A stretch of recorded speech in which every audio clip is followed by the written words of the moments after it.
कोल्हापुरातील चेतना विकास संस्थेचा 40वा वर्धापन दिन उद्या 21 एप्रिलला संपन्न होतोय. दिव्यांग, विशेष करून बौद्धिकदृष्ट्या अक्षम मुलांच्या शैक्षणिक विकासासह त्यांच्या पुनर्वसनासाठी कार्यरत आहे. संस्थेच्या वर्धापन दिनानिमित्त आयोजित कार्यक्रमाचं आयोजन करण्यात आलंय.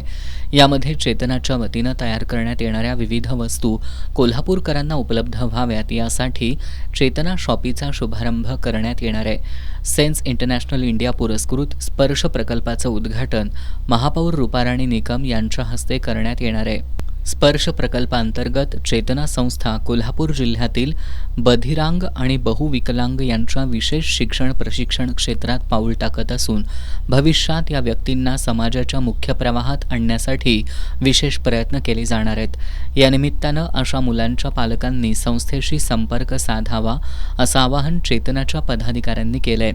वर्धापन दिन सोहळ्यात विद्यार्थ्यांचा पारितोषिक वितरण सोहळा संपन्न होणार असून काही प्रशिक्षणार्थींना विशेष सहाय्यकपदी काम करण्याची संधी दिली जाणार असल्याचं पत्रकार बैठकीत सांगण्यात आलं.